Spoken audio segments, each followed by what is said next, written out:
Hi, my name is Melissa and I'm here today to show you some core exercises that you could use using a chair for support. These same exercises can be done on the ground and I will be doing those in another video, but for today I want to do them in the chair so that, we can start wherever we are right now.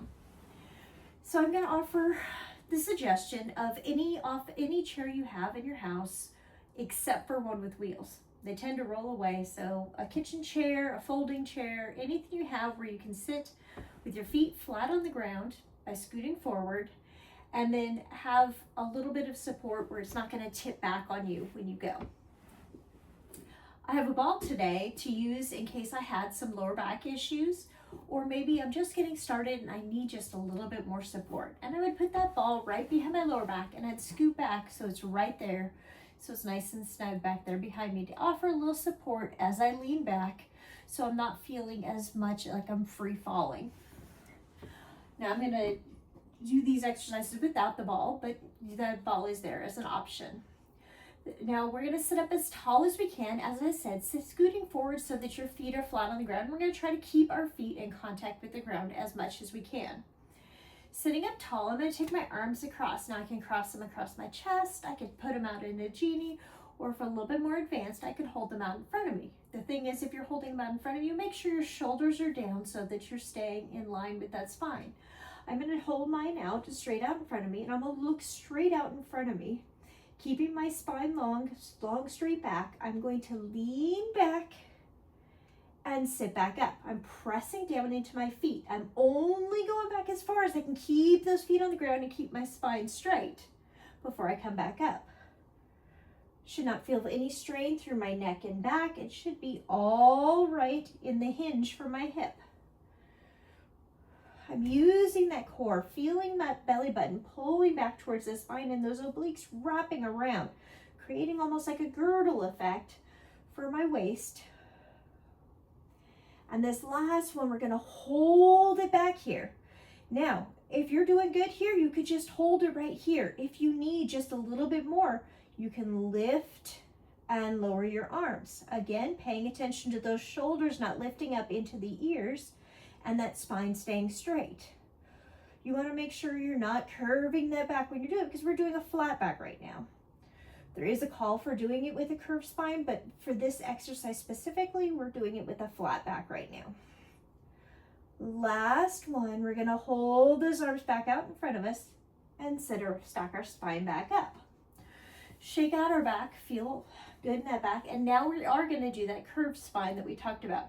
Now, if you have a spinal injury, a fusion, anything like that, you're going to want to stay with that flat back. If you have a healthy spine, we can start this movement all the way down at the pelvis by rolling that pelvis, scooping out our belly and rolling our spine back like a C, and then restacking that spine back up. So we pull in from the belly, scooping out that spine, pushing back that pelvis, and then we stack it back up. We're going to keep going here, keep concentrating on that belly button, pulling in towards that spine.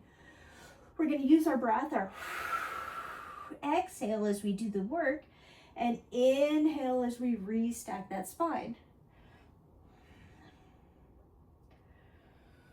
We've got one more here. We're going to hold this one back, and we're going to, again, lift and lower our arms. And you might notice that your arms don't go up as high on one or the other, or you might not roll back as far on one or the other. That's totally normal. 3, 2, and last one. Roll yourself all the way back up. Now, our last one we're going to do here is going to be a little bit harder because one foot is going to be leaving the ground. So we're going to lean back just slightly, and you can have your hands down on your legs for support, or a more advanced would be to have your arms lifted. We're going to march our knees in towards our chest. Our spine is long still.